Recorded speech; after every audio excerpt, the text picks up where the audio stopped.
Hello বন্ধুরা, কেমন আছো তোমরা? আশা করছি যে যেখান থেকে আমার এই ভিডিও দেখছো সকলেই খুব ভালো আছো, সুস্থ আছো।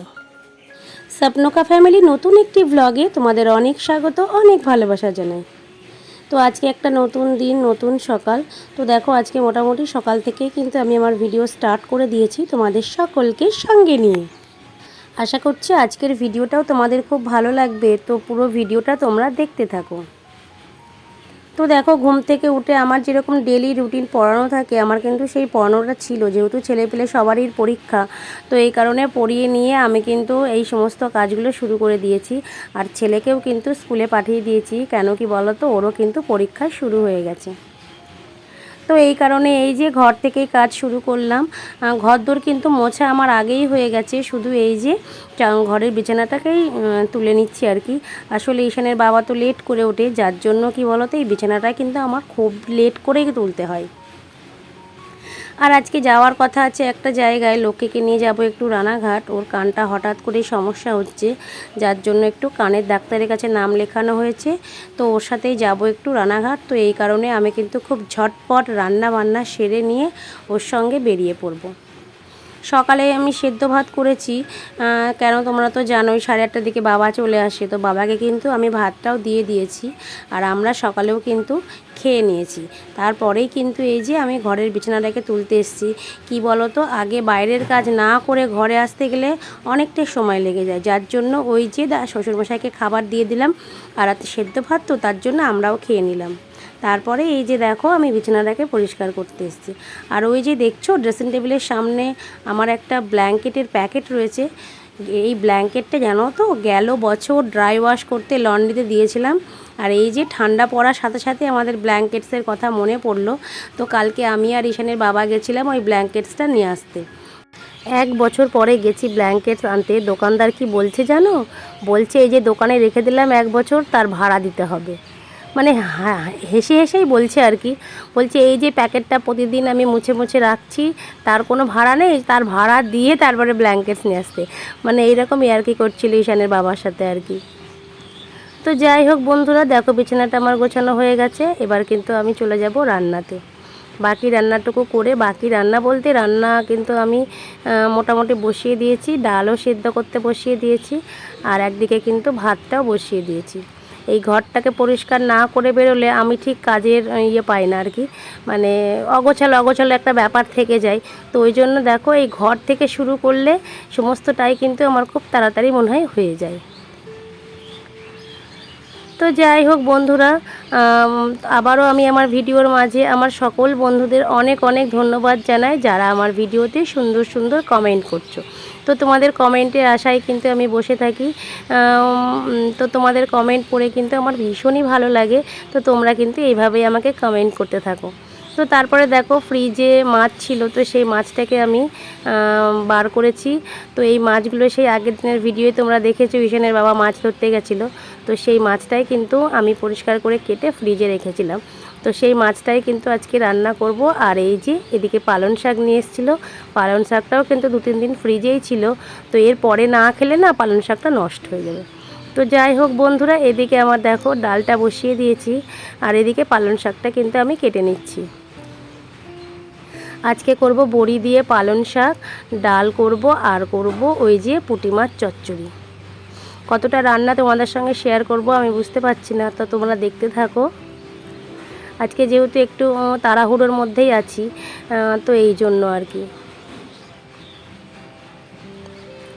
আমাদের ওখানে 12টায় টাইম দেওয়া আছে। আসলে টাইম দেওয়া বলতে কি বলো তো, নামটা লেখাতে পারিনি। আর ওই যে ডাক্তারের কাছে আমরা যাচ্ছি, ওনার কাছে নাম লেখালে আগের দিন নাম লেখাতে হয়। তো আগের দিন খেয়াল হয়নি, আর হঠাৎ করে ওর কানে এতটাই যন্ত্রণা হয়েছে, ও সারা রাত ঘুমোতে পারেনি জানো তো। তো এই কারণে ডাক্তারকে ফোন করা হলো, মানে ফার্মেসিতে আর কি ফোন করা হলো। তো ওনারা বললেন যে ঘন্টাখানেক টাইম নিয়ে আসুন, এমার্জেন্সি হলে যদি কেউ অ্যাবসেন্ট থাকে তবে গিয়ে দেখাতে পারবো। তো এই কারণে আমাদের যাওয়া, যদি দেখিয়ে দেন আর কি। সেই জন্য ওর আসলে এতটাই কানে ব্যথা হচ্ছে যে ওকে বাড়িতেও রাখতে পারছি না, তো এই জন্য। তো দেখো এদিকে আমি পালং শাকটা কেটে নিচ্ছি, আর ওদিকে কিন্তু আমার ডালটা সেদ্ধ হয়েই গেছে। ঈশান স্কুল থেকে এসে ও কিন্তু মামার বাড়ি থাকবে যতক্ষণ না আমরা আসবো। আমার আজকের ভিডিওয় ভয়েস ওভার দিচ্ছি আমাদের বাপের বাড়ি এসে বন্ধুরা। তো একটু আওয়াজ হলে তোমরা প্লিজ একটু মানিয়ে নিও। তো একটু আওয়াজ মনে হচ্ছে হয়েই যাবে। আমি কিন্তু ওপর ঘরে এসে দরজা জানলা সমস্তটা বন্ধ করে এই যে ভয়েস ওভার দিচ্ছি। তো তোমরা প্লিজ একটু মানিয়ে নিও, ঠিক আছে? এই কচি পালং শাকগুলো খেতে কিন্তু আমার ভীষণ ভালো লাগে। আমি শিশালা পালনের থেকে ওই কচি পালং শাকটা বেশি ভালোবাসি। আর ঈশানের বাবা হচ্ছে শিশালা পালং শাক ভালোবাসে, মানে এই হয় আমাদের। যাই হোক বন্ধুরা, আমার তো ভীষণ ভালো লাগে এই যে কচি পালং শাক। তোমাদের কার কার ভালো লাগে আমাকে একটু কমেন্ট করে জানিও।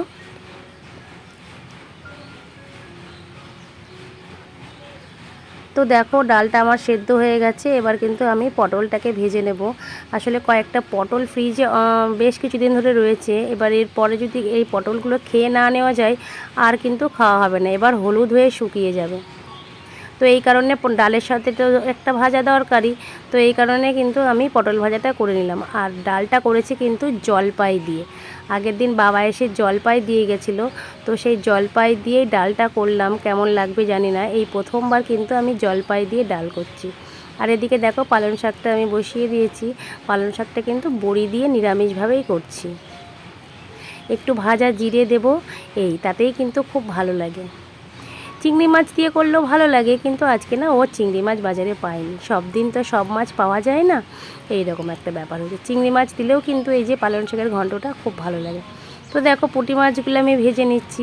মাছ চচ্চড়িটা না আর তোমাদের সাথে শেয়ার করতে পারলাম না, মানে এতটা হুটোপাটায় আমি রান্নাটা করলাম। লক্ষ্মী ফোন করছিল বারবার, তারপরে কিন্তু রান্নাটা করে আমি কিন্তু মোটামুটি রেডি হয়ে বেরিয়ে পড়েছি। দেখো ওই বাড়িতে যাচ্ছি। তো তারপরে দেখো লক্ষ্মী আর আমি টোটোয় করে বেরিয়ে পড়েছি রানাঘাটের উদ্দেশ্যে। ওর দেখো মুখটা কেমন একটা কাঁদো কাঁদো ব্যাপার, ওর আসলে কানটা কিন্তু প্রচণ্ডই যন্ত্রণা করছে। তো যাই হোক বন্ধুরা, এই ঝুলন্ত ব্রিজে উঠলে কিন্তু ভীষণ ভালো লাগে, আবার একটু ভয়ও করে। তো তারপরে দেখো আমরা ফার্মেসিতে চলে এসেছি। ফার্মেসিতে আসার পরে উনি বললেন বসুন, তারপরে দেখছি। এইভাবে আমরা কিন্তু ঘন্টা দেড়েক দুয়েক বসেই আছি, অনেকটা সময় বসে থাকার পরে উনি আমাদের টিকিট দিলেন ভেতরে যাওয়ার জন্য। তো দেখো ভেতরে এসেও কিন্তু আমাদের অনেকটা টাইম বসে থাকতে হলো, তারপরে কিন্তু আমাদের এই ডাক্তার দেখানো।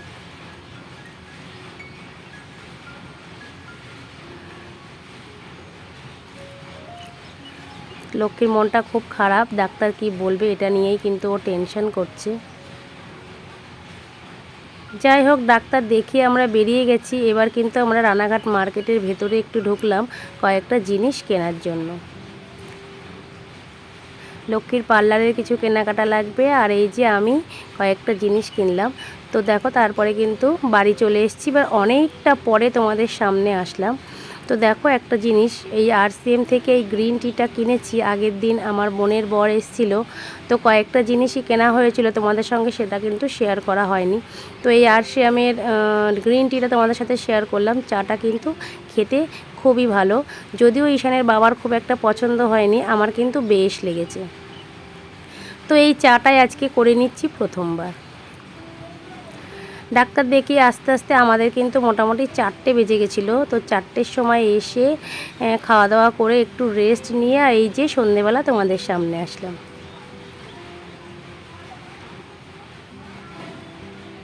তো ঈশানের বাবা আর আমি দুজনেই খেয়ে নিলাম চা। যেহেতু প্রথমবার ওকে দিলাম, ও কিন্তু খেলো, কিন্তু পরে কিন্তু আর খেতে চাইলো না। তারপরে আজকে রানাঘাট থেকে কী কিনলাম সেটা তোমাদেরকে একটু দেখিয়ে নিই। এই যে একটা সিঁদুর নিয়েছি, একটু সিরাম নিয়েছি, আর এই যে ম্যাট্রিক্সের শ্যাম্পু, একটা অলিভ অয়েল, আর ঈশানের বাবার জন্য ওই যে সফট ক্রিম, আর আমি কয়েকটা ক্লিপ নিয়েছি, আর এই একটা RCMের বডি লোশনটা কিন্তু আগেই নেওয়া ছিল।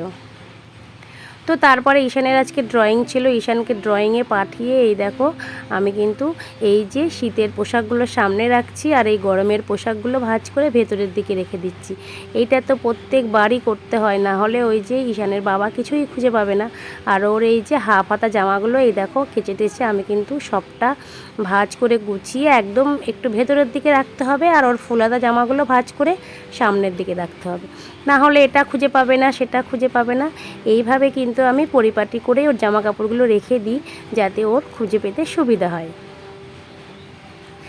আর এটা যদি না করি তাহলে কি হবে বলো তো, ওই যে আমার সমস্ত জামা কাপড় সব নিচেই পড়ে থাকবে, ঘোটানো হয়ে যাবে আলমারিটা, এই আর কি। তো আলমারি যখন কি বলো তো, সবসময় তো সময় হয় না, যেদিন একটু সময় পেলাম এক একটা থাক করে আমি গুছিয়ে নিই। কেন বলো তো, ওই যখন ব্যবহার করি, ব্যবহার করতে করতে তো একটু অগোছালো হয়েই যায়, কেননা যখন তাড়াহুড়ো থাকে তখন যে কোন জিনিস কোথায় রাখি আমার নিজেরও খেয়াল থাকে না। তো এই কারণে মাঝে মাঝে এই যে এইভাবে পরিপাটি করে গুছিয়ে টুছিয়ে আমি আলমারিটা কিন্তু গুছিয়ে রাখি। তো যাই হোক, ওই এক একটা দিন ধরি হয়তো সময় পেলাম একটা করে থাক গুছিয়ে নিই, সব দিন তো সময় হয় না। এইভাবেই আমি আমার জিনিসপত্রগুলো গুছিয়ে রাখি। তো আজকের ভিডিওটা কিন্তু আমি এখানেই শেষ করলাম। আজকের ভিডিও কেমন লাগলো অবশ্যই কমেন্ট করো।